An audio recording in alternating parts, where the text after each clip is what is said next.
Oklahoma City, Oklahoma, the Myriad Convention Center, March 14th, 1974, Friday night, 9:15 in the evening. The heating system inside the arena has been broken since Tuesday, and no one has fixed it because no one expected the building to be full tonight. But it is full. 4,200 people packed into a venue that was designed for livestock exhibitions and trade shows, not for whatever is about to happen in the center of the room where a wrestling ring has been assembled in the last 6 hours. The ropes are not even regulation. The turnbuckles are wrapped in electrical tape because the padding did not arrive from Dallas. The canvas smells like fresh paint because it was rolled out this afternoon and someone spilled a can of primer on the floor beneath it. None of this matters. None of this matters because the man standing in the far corner of the ring is Andrei Rene Rusimov, known to the world as Andre the Giant. 7 feet 4 inches tall, 520 pounds of bone and mass, and something that doctors in Tokyo diagnosed 3 years ago as acromegaly, a condition that means his body has never stopped growing and never will.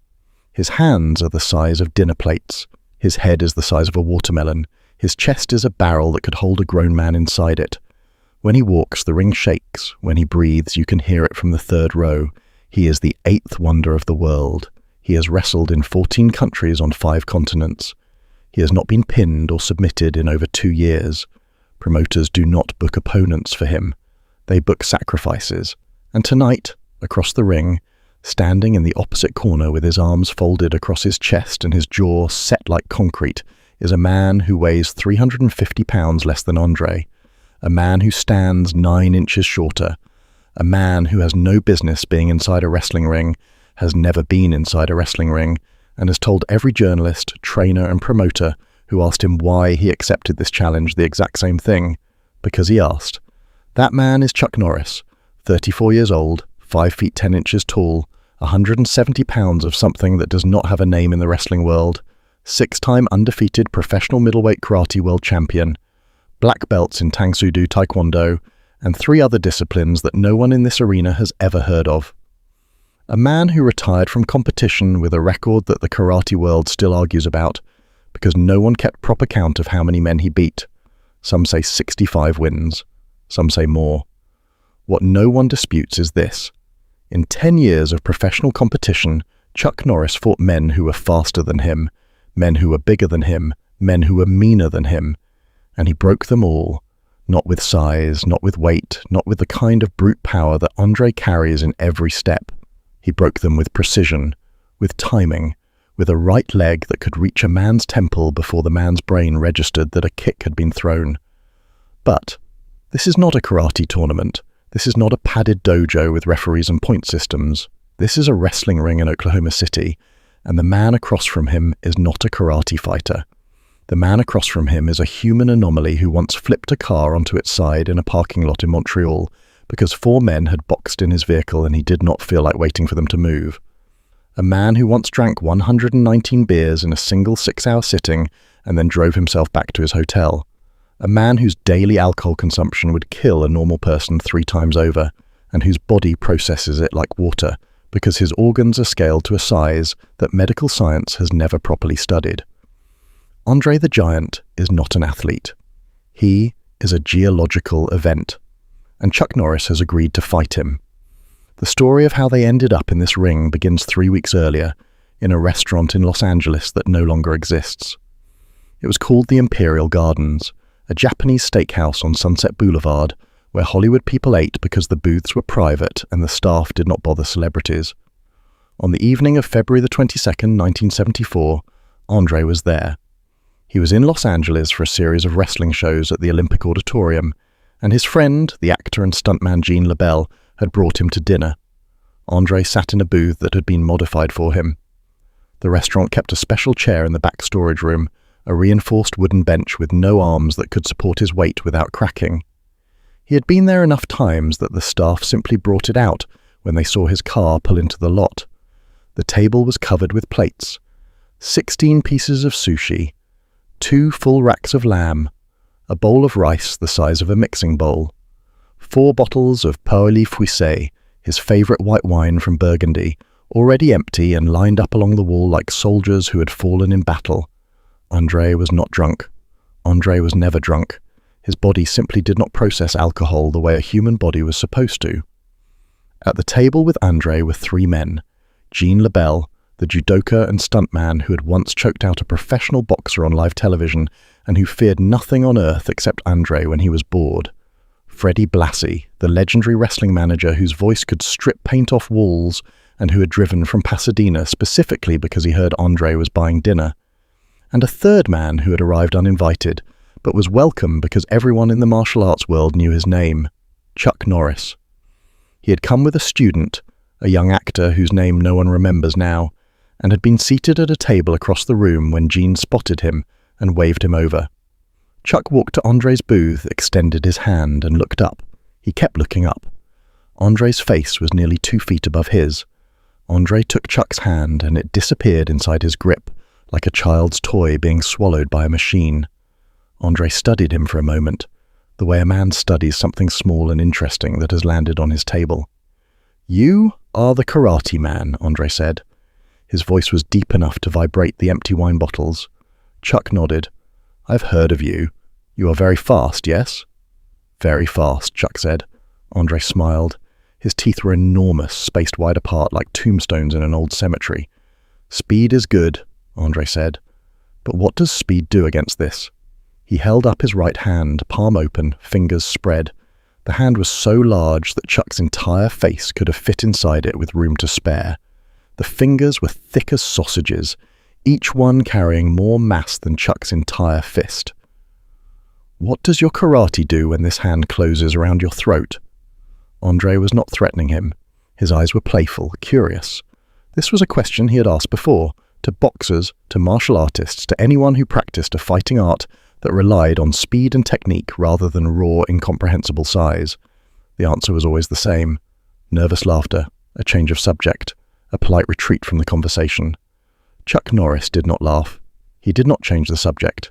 He looked at Andre's hand the way a mechanic looks at an engine, studying it, measuring it, understanding its components and its limitations. Then he looked back up at Andre's face. "I would not let it close," Chuck said. The table went quiet. Jean Labelle stopped chewing. Freddie Blassie set down his glass. Andre's smile remained, but something shifted behind his eyes. A flicker. Not anger. Not offense. Something closer to interest. The kind of interest a man develops when he has spent his entire life being told he is unbeatable and has started to believe it, and then someone says something that introduces the smallest crack of doubt. Not a crack in his confidence. Andre's confidence could not be cracked. A crack in his certainty. There is a difference. "You think you are fast enough?" Andre asked. His voice had dropped half a register. Not louder. Quieter. Which was worse. "I know I am," Chuck said, and something in the way he said it, something in the absolute stillness of his body as the words left his mouth, made the three other men at the table uncomfortable. Because Chuck Norris was not boasting. Boasting has energy to it, movement, heat. Chuck was cold. Chuck was stating a fact the way a man states that the sky is blue or that water runs downhill. There was no emotion in it, just certainty. Andre leaned back. His bench creaked like a ship in a storm. He reached for a fifth bottle of wine, twisted the cork out with his thumb and index finger, the way a normal man might twist the cap off a pen, and poured himself a glass that he drained in a single swallow. Then he looked at Chuck and said the words that would set everything in motion. "Then show me." 2 words, spoken softly, almost gently. But Jean Labelle heard them and immediately shook his head. "Andre, no, this is not a good idea." Freddie Blassie heard them and leaned forward, his eyes suddenly bright with the instinct of a man who had spent 40 years in the promotion business and could smell money the way a shark smells blood. Andre heard his own words and seemed surprised by them, as if they had come from somewhere deeper than his conscious mind, from the part of him that had been the biggest human being in every room he had ever entered since he was 12 years old, and that had never, not once, encountered something it could not overpower. Chuck Norris heard them and said nothing. He simply looked at Andre for a long moment, reading him the way he read opponents in the ring, looking for the truth behind the words, measuring whether this was a joke or a challenge or something else entirely. Then Chuck nodded once. Where and when? 3 words, spoken even more softly than Andre's too. The table erupted. Jean LaBelle began talking fast, explaining why this was insane, why it could not happen, why the athletic commissions would never sanction it, why someone would get hurt and careers would be destroyed. Freddie Blassie was already doing mental arithmetic, calculating venue costs, ticket prices, the number of phone calls he would need to make by morning. Andre said nothing. He simply looked at Chuck with an expression that no one at the table had ever seen on his face before. It was not amusement. It was not dominance. It was respect. The particular kind of respect that a giant develops for a small creature that does not run. The dinner continued for another 2 hours.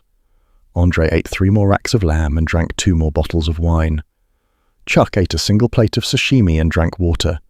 They did not discuss the challenge again. They did not need to. Something had been set in motion that could not be stopped. The next 72 hours were chaos. Freddie Blassie made 14 phone calls before noon the following day. He called promoters in Los Angeles, Dallas, Oklahoma City, and Houston. He called journalists at the Los Angeles Times, the Associated Press, and 3 different martial arts magazines. He called a man named Don Murray, who owned the Myriad Convention Center in Oklahoma City, and who owed Blassie a favor from a wrestling show in 1969 that had saved Murray's venue from bankruptcy. Every conversation began the same way. Blassie would say 2 names, Andre the Giant, Chuck Norris. Then he would pause and let the silence do the work.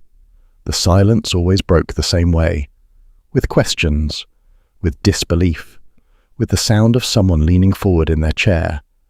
The problem was sanctioning. No athletic commission in California would approve a match between a professional wrestler and a martial artist. The liability was impossible to calculate. If Andre accidentally killed Chuck Norris in the ring, the commission would be destroyed. If Chuck Norris somehow injured Andre, every wrestling promoter in America would blacklist everyone involved. The solution came from Oklahoma. Don Murray knew the chairman of the Oklahoma State Athletic Commission, a man named Harold Fenton, who had been a middleweight boxer in the 1940s and who understood one fundamental truth about combat sports. People wanted to see things that should not happen. Fenton agreed to issue a special exhibition permit, not a fight, not a match, an exhibition, a controlled demonstration of skills between 2 athletes from different disciplines. The permit required 3 conditions. A licensed referee must be present, both competitors must sign liability waivers, and the event must be closed to the general public. No tickets would be sold. Attendance would be by invitation only. Blassie agreed to all 3 conditions and immediately began printing invitations. He printed 400. He sent them to wrestling promoters, martial arts school owners, sports journalists, Hollywood producers, and every celebrity he had ever met at a cocktail party. The invitation was simple, a single white card with black text. You are invited to witness an exhibition of combat between Andre the Giant and Chuck Norris. Myriad Convention Center, Oklahoma City, March 14th, 1974, 9 p.m. This invitation is non-transferable. No cameras, no recording equipment. Meanwhile, Chuck Norris was training, but he was not training the way anyone expected. He did not spend the 3 weeks hitting heavy bags or sparring with partners. He spent the 3 weeks studying. He drove to the Olympic Auditorium in Los Angeles on 3 separate nights and sat in the 15th row and watched Andre the Giant wrestle. He brought a small notebook and a pencil. He did not write words. He drew diagrams, lines and angles and measurements that would have looked like geometry homework to anyone who glanced at them. But they were not homework. They were a map of Andre's body. On the first night, Chuck watched Andre wrestle a man named Rocky Johnson. Rocky was 6'2", 250 pounds, fast and athletic. Andre destroyed him in 4 minutes, but Chuck was not watching the destruction. He was watching Andre's feet, how they moved, how they planted, how long it took Andre to shift his weight from his left foot to his right foot. He timed it with a stopwatch he held beneath his jacket. 1.2 seconds. That is how long it took Andre the Giant to transfer his weight. 1.2 seconds. Chuck wrote the number in his notebook and circled it 3 times. On the second night, Chuck watched Andre wrestle 2 men simultaneously. a tag team called the Hollywood Blondes who were quick and coordinated and who tried to attack Andre from both sides at once. Andre caught one of them by the throat with his left hand and threw him into the other one like a man throwing a sack of grain at a fence post. The match lasted 6 minutes, but Chuck was not watching Andre's hands this time. He was watching Andre's knees, the way they bent, the way they locked, the angle at which they were most vulnerable. He saw something that made him stop writing and simply stare. Andre's right knee did not bend the same way as his left knee. There was a slight difference in the angle, perhaps 2 or 3 degrees, invisible to anyone who was not looking for it. But Chuck Norris was looking for it. He had spent 30 years studying the human body the way a sculptor studies marble, looking for the grain, looking for the fault line, looking for the place where pressure applied correctly would make the whole structure shift. On the third night, Chuck did not watch the match at all. He watched Andre walk to the ring. He watched Andre climb through the ropes. He watched Andre stand in the corner before the bell rang. He watched the way Andre breathed, the rhythm of it, the depth of it, the way his massive chest expanded and contracted. Chuck counted Andre's breaths per minute. 14.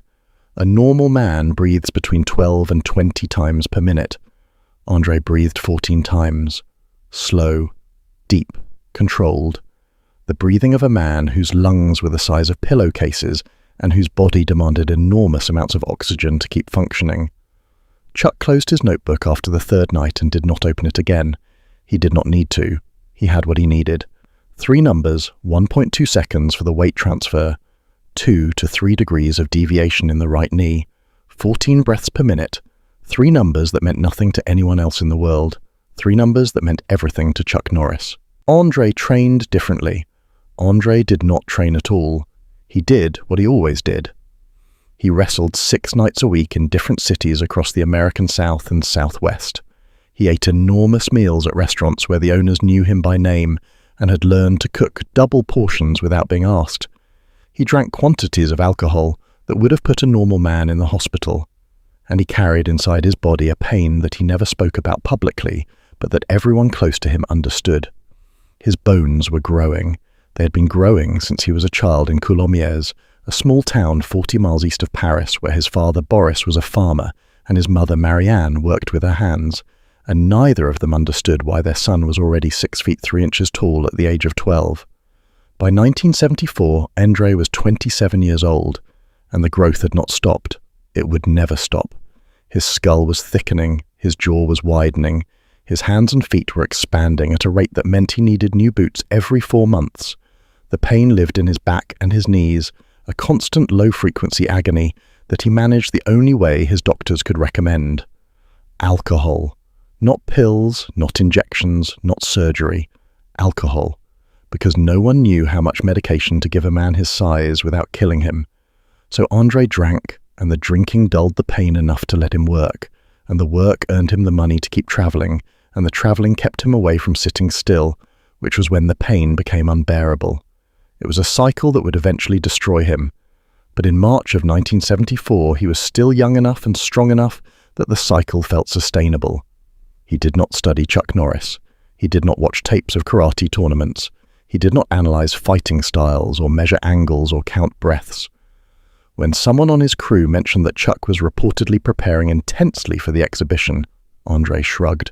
His shoulders rose and fell like tectonic plates shifting beneath the earth. "What is he going to do?" Andre said. "Hit me." He paused. "Let him hit me. I have been hit by every big man in professional wrestling. I have been dropped on my head by men who weigh 300 pounds. A karate kick from a man who weighs 170 pounds is a mosquito bite." Then Andre laughed and the room vibrated, and no one argued with him because no one could. The mathematics were simple and undeniable. Andre outweighed Chuck Norris by 350 pounds. His reach advantage was measured not in inches but in feet. His hands could close around Chuck's entire head. His arms could generate enough force to flip a car. How could a man who weighed 170 pounds hurt something like that? The question answered itself. He could not. Except that Jean LaBelle was not so sure.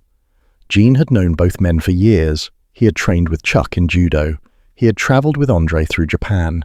He understood something that the wrestling world and the martial arts world both refused to acknowledge. Size was an advantage, but it was not an absolute. He had seen small men hurt big men before, not often, not reliably, but he had seen it. And the way Chuck Norris had said I would not let it close at that dinner table had stayed with Gene like a splinter under his skin. There was something in Chuck's voice that Gene recognized. It was the voice of a man who had already fought the fight in his mind and had already won it. Gene had heard that voice before, in the locker rooms of judo tournaments, in the dressing rooms before boxing matches. It was the voice of absolute preparation, the voice of a man who did not hope he would win, but knew he would win because he had already identified the exact mechanism of his victory and was simply waiting for the opportunity to execute it. 3 numbers, Gene thought. What 3 numbers? He did not know, but he knew Chuck Norris had found something. On the morning of March 14th, both men arrived in Oklahoma City on separate flights. Andre flew from Shreveport, Louisiana, where he had wrestled the previous night and had slept for 3 hours in a hotel bed that was too short for him by 2 feet. His feet had hung over the edge, which meant his calves had cramped, which meant he had woken at 4 in the morning and sat in the dark rubbing his legs until the muscles released. He ate breakfast at the airport: 6 eggs, a full pound of bacon, 4 pieces of toast, and a pot of coffee that he drank directly from the pot because the cups were too small for his hands to hold comfortably. Chuck flew from Los Angeles. He had slept 8 hours. He had eaten a breakfast of steamed rice, grilled fish, and green tea. He had meditated for 30 minutes in his living room before driving to the airport. He carried a single bag containing his GI, a pair of lightweight sparring shoes, and the notebook that he had not opened since the 3rd night at the Olympic Auditorium, but that he brought with him anyway, the way a soldier carries a photograph of someone he loves. Not because he needs to look at it, because knowing it is there is enough. The Myriad Convention Center on the evening of March 14th looked nothing like it did during the day. Don Murray had spent $11,000 transforming the main exhibition hall into something that resembled a private fight club from another century. The overhead fluorescent lights had been switched off and replaced with 4 industrial spotlights mounted on scaffolding above the ring. The effect was dramatic. The ring floated in a pool of white light while everything beyond the first 6 rows of chairs dissolved into shadow. The chairs themselves were mismatched. Folding chairs from the convention center's storage mixed with wooden chairs borrowed from a Baptist church 3 blocks away because Murray had underestimated how many people would actually come. He had expected 200. 4,200 showed up. Most of them stood. They lined the walls, they sat on equipment cases, they climbed onto the loading dock at the far end of the hall and watched from elevation. A man in a brown leather jacket stood on top of a vending machine near the entrance, and no one told him to get down because no one was in charge of crowd control. There was no crowd control. There were no ushers, no security team, no medical staff on standby. There was one referee, a man named Bill Gregson, who had officiated wrestling matches across the Midwest for 22 years and who had agreed to work tonight for $500 and a handshake from Freddie Blassie. Gregson had arrived 2 hours early and had spent most of that time sitting on a folding chair beside the ring, smoking cigarettes and staring at the canvas with the expression of a man who was beginning to understand that he had agreed to something he could not control. At 8:45, Andre arrived. He came through the loading dock entrance at the back of the building because the front doors were not tall enough for him to walk through without ducking, and Andre did not duck. Ducking was something small people did. He walked in upright, and the steel frame of the loading dock door cleared his head by less than an inch. He was wearing a dark blue robe that hung to his knees, open at the chest, with white trim along the collar and cuffs. Beneath it he wore black wrestling trunks and black boots that had been custom-made by a cobbler in Montreal, who was one of only 3 people in North America who knew Andre's exact foot measurements. His feet were size 22, the boots weighed 4 pounds each. He walked to the ring slowly, not because he was savouring the moment, but because walking was painful. Every step sent a current of discomfort through his lower back and into his knees. A discomfort that he had learned to absorb the way the earth absorbs rain. Silently, completely, without showing any evidence on the surface. The crowd parted for him the way water parts for a ship. People moved not because they were asked to, but because their bodies understood instinctively that something very large was coming and that the smart thing to do was not be in its path. André climbed into the ring. The rope sagged under his hands. The ring itself groaned, a low metallic complaint from the steel frame beneath the canvas. He stood in his corner and looked out at the crowd and saw 4,000 faces looking back at him, and on every single one of them he saw the same thing he had seen on every face, in every arena, in every country he had ever worked. Awe, not fear, not excitement, awe, the particular kind of awe that human beings reserve for things that should not exist. Earthquakes, eclipses, André the Giant. At 9:05, Chuck Norris entered through a side door that no one had been watching. He appeared so quietly that the first 30 rows did not notice him until he was already at ringside. He was wearing a plain black GI with no markings, no belt, no insignia. His feet were bare. He had removed his shoes in a storage closet near the side entrance and had walked across the cold concrete floor without any visible reaction. His toenails were trimmed precisely. His hair was combed. His beard was neat. He looked like a man arriving for a business meeting, not a man about to step into a ring with someone who outweighed him by 350 pounds. He climbed through the ropes with a fluidity that made several wrestling trainers in the audience lean forward. The way he moved through the ropes was not the way a normal person climbs into a ring. It was efficient, practiced, as if he had studied the exact dimensions of the ropes and had calculated the most economical way to pass through them without wasting a single motion. He stood in his corner, and for the first time the two men looked directly at each other across the ring. The distance between them was 16 feet. André filled his corner the way a boulder fills a canyon. Chuck occupied his corner the way a blade occupies a sheath. One was presence, the other was potential, and 4,200 people held their breath because they understood, even if they could not articulate it, that they were about to see something that the world of combat sports had never produced before and might never produce again. A giant and a blade, standing 16 feet apart, waiting. Referee Bill Gregson stepped into the center of the ring and immediately looked like a man who had wandered into the wrong building. He was 5 feet 9 inches tall, 165 pounds, standing between a geological formation and a sharpened weapon. His voice cracked when he spoke. "Gentlemen, this is a sanctioned exhibition under the authority of the Oklahoma State Athletic Commission. The rules are as follows. This is a 3-round exhibition. Each round is 5 minutes. No eye gouging, no strikes to the throat, no strikes to the groin. The exhibition may be stopped at any time by the referee if either competitor is in danger." He looked at André. "Mr. Rusumov, do you understand?" André nodded slowly. His eyes were not on the referee. They were on Chuck. He had not stopped looking at Chuck since the smaller man entered the ring. Something had changed in André's expression. The playfulness from the restaurant was gone. In its place was something older, something that belonged to the part of André's brain that was not a performer or an entertainer, but an animal, a very large animal that had detected something unfamiliar in its territory. "Do you understand, Mr. Norris?"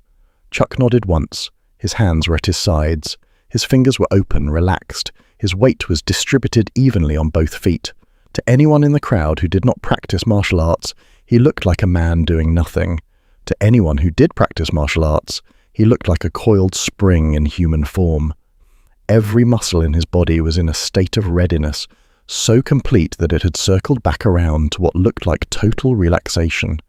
This was the highest level of combat preparation, the level where tension and relaxation become the same thing. Gregson stepped back. He raised his right hand. He hesitated. Later, he would tell people that in that moment he felt something he had never felt in 22 years of officiating. He felt afraid, not of André, not of Chuck, afraid of what was about to happen, afraid that he was standing at the edge of something that could not be undone. He dropped his hand. "Begin." André moved first. He did not charge. He did not rush. He simply walked forward, closing the 16-foot gap with steps that covered 3 feet each. 5 steps. That was all it took for André the Giant to cross a boxing ring. 5 steps that shook the canvas and made the ropes tremble and sent vibrations through the floor that people in the first 3 rows felt in their feet. He walked toward Chuck the way a wall of water walks toward a coastline. Inevitable, unstoppable. Not fast, but so massive that speed was irrelevant. Chuck did not retreat. He shifted. His left foot slid 4 inches to the right. His body turned 15 degrees. It was such a small movement that most people in the arena did not see it. But that small movement changed everything. He was no longer standing directly in Andre's path. He was standing at an angle, offset by less than 2 feet, but those 2 feet meant that Andre could not simply walk through him. Andre would have to adjust, and adjusting would take time, 1.2 seconds. Andre reached for him. His right hand came forward, palm open, fingers spread, exactly the way it had been at the restaurant 3 weeks ago. The hand that could close around a human throat, the hand that had lifted men off the ground and thrown them across rings in 14 countries. The hand that could bend steel bars and crush beer cans flat without effort. The hand came forward, and Chuck Norris was not there. He had moved again, not backward, sideways. A lateral step so quick that Andre's hand closed on empty air, and for the first time in the exhibition, Andre's body was momentarily off balance. Not much, a fraction of a degree, an imbalance so small that no one in the crowd would have noticed it. But Chuck noticed it, because Chuck had spent 3 weeks learning to see it. Andre reset. He planted his left foot and turned his body to face Chuck's new position. The turn took 1.2 seconds, exactly as Chuck had measured. In that 1.2 seconds, Chuck moved again. Another lateral step, another angle change. He was circling Andre the way a planet circles a sun, never moving toward, never moving away, just orbiting, maintaining a distance of exactly 4 feet, which was close enough to be within striking range, but far enough that Andre could not simply reach out and grab him. Andre tried again. His left hand shot forward this time, faster than the right, a grabbing motion aimed at Chuck's GI. Chuck leaned backward 3 inches. The hand passed in front of his chest, close enough that he could feel the displaced air on his skin. 3 inches. That was the margin. 3 inches between Andre's fingers and Chuck's body. The crowd gasped. They had seen it. They had seen how close it was. They had seen the impossible speed of Andre's grab and the even more impossible precision of Chuck's evasion. The first round continued like this for 4 minutes and 37 seconds. Andre advancing, Chuck orbiting, Andre reaching, Chuck evading. It was not a fight. It was a geometry lesson. Chuck was drawing shapes around Andre, invisible patterns on the canvas that only he could see, patterns that kept him exactly 4 feet away at all times, patterns that forced Andre to keep turning, keep adjusting, keep shifting his enormous weight from one deteriorating knee to the other. Andre was getting frustrated, not angry. Andre did not get angry in combat. Anger required a sense of threat, and Andre had never felt threatened by another human being in his life. What he felt was confusion. This was not how people behaved around him. People stood their ground and got crushed. People backed away and got cornered. People froze and got grabbed. No one had ever done what Chuck Norris was doing. No one had ever moved around him like water around a stone, always present, always close, never touchable. By the end of the first round, Andre had not landed a single grab.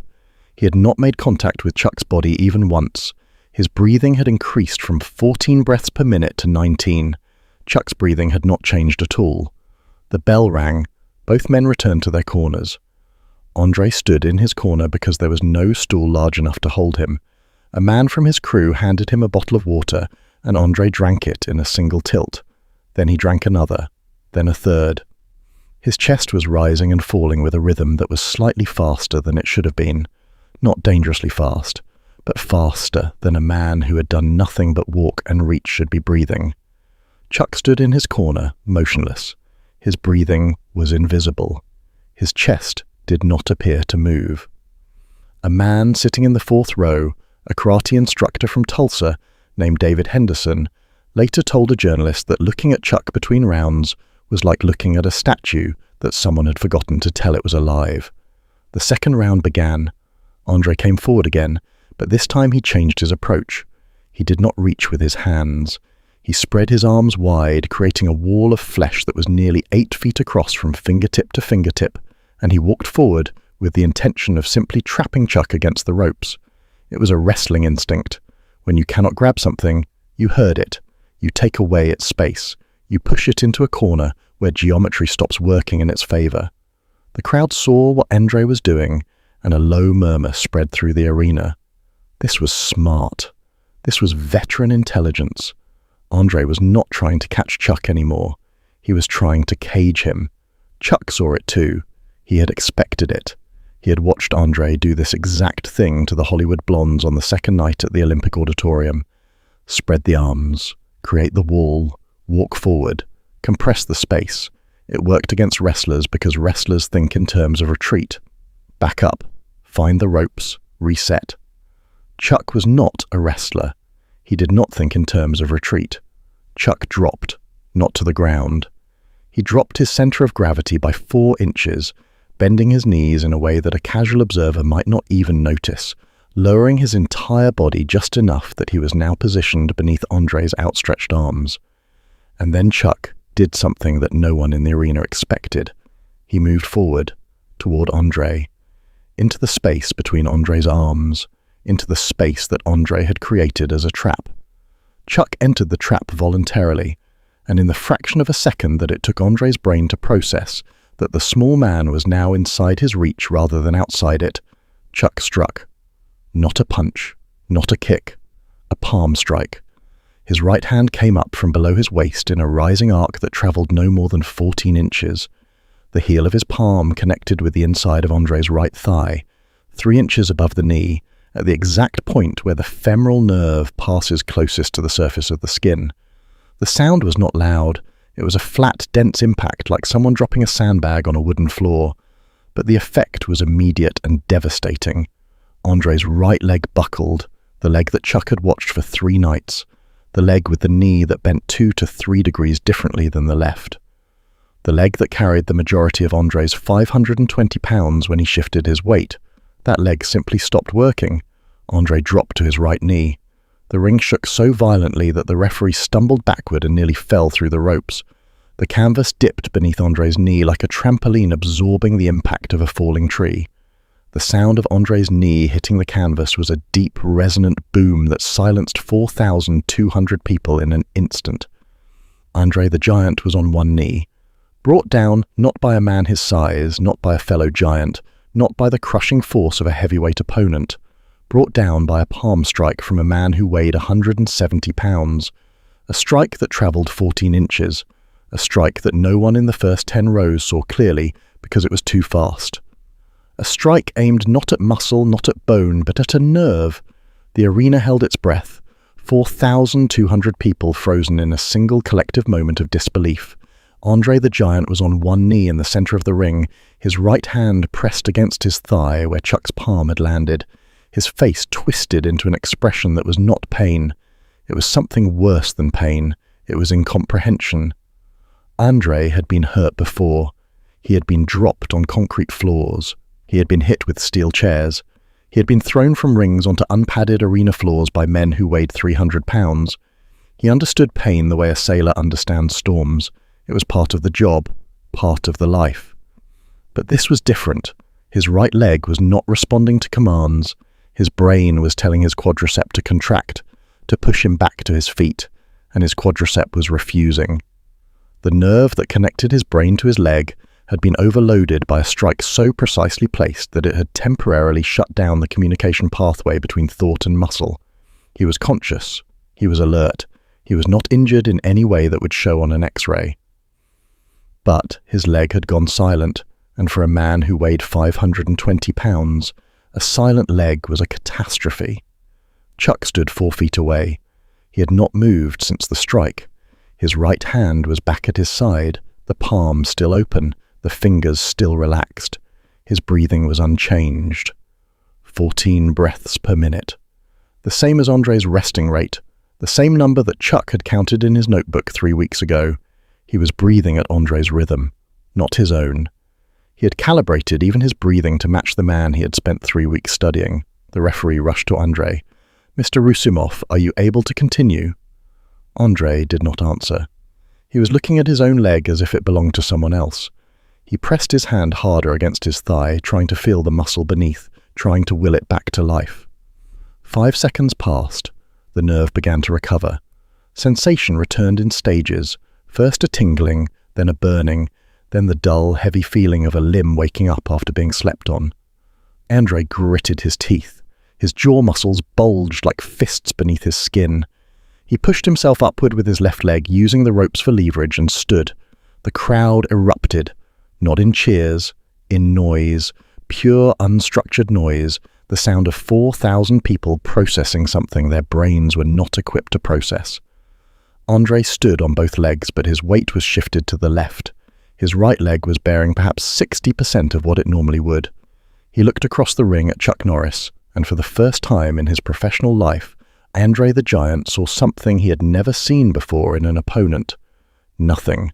Chuck's face showed nothing. No triumph, no satisfaction, no aggression, no fear. Nothing.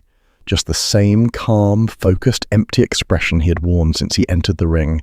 The expression of a man who had done exactly what he planned to do and was now waiting to see if he needed to do it again. Andre took a breath. His chest expanded like a bellows in a blacksmith's forge. He exhaled slowly. Then he did something that shocked the audience more than the palm strike had. He straightened up. He took his hand off his thigh. He rolled his neck. And he smiled. Not the showman's smile from the restaurant, not the performer's grin he wore for crowds. A real smile, the smile of a man who has been genuinely surprised for the first time in longer than he can remember. The smile of a man who has discovered that the world still contains things he does not understand. Andre raised his right hand, not to strike, not to grab. He raised it palm forward, fingers spread, the universal gesture of stop. Then he spoke. His voice carried across the silent arena the way thunder carries across an open plain. That is enough. 3 words. Chuck did not move. He waited. Andre lowered his hand and placed it over his heart. The gesture was unmistakable. It was acknowledgement, not defeat. Andre the Giant did not acknowledge defeat because Andre the Giant had not been defeated. He had been educated. There is a difference. "You are very fast," Andre said. The same words from the restaurant, but spoken differently now, without the playful curiosity, with something deeper, with the voice of a man who had asked a question 3 weeks ago and had just received an answer he would spend the rest of his life thinking about. Chuck bowed, not a deep bow, a slight inclination of his head, the kind of bow that one practitioner gives to another across the mat at the end of a training session, a bow that says, "I see you. I respect what you are." Andre nodded. Then he turned and walked to his corner. The exhibition was over. The referee stood in the center of the ring with his arms at his sides, unsure of what to announce because nothing in his 22 years of experience had prepared him for what had just happened. There was no winner. There was no loser. There was simply a moment in which 2 men from different worlds had stood across from each other and discovered something true. The crowd did not know what to do. Some clapped, some argued, some sat in stunned silence. The man on the vending machine near the entrance climbed down quietly and walked out into the Oklahoma night without speaking to anyone. Andre left through the loading dock the same way he had entered. He stopped in the doorway, turned and looked back at the ring where Chuck still stood. Their eyes met across 4,000 heads and 200 feet of distance. Andre raised one enormous hand in a wave that was almost gentle. Then he ducked through the doorway. The first and last time anyone ever saw Andre the Giant duck. Years later, when people asked Andre about that night in Oklahoma City, he would grow quiet. His massive frame would settle. His eyes would look at something far away. And he would say the same thing every time. "The Karate Man. He hit my leg. I did not see it. I could not stop it. And for 3 seconds I could not stand. No one has ever made me unable to stand." He would pause. Then he would add, almost to himself, as if remembering something private, something sacred, something that existed only between 2 men who had stood 16 feet apart in a ring in Oklahoma and had discovered in a single moment the limits of size and the reach of precision. He was not bigger than me, but he was better than me, and that I did not know was possible.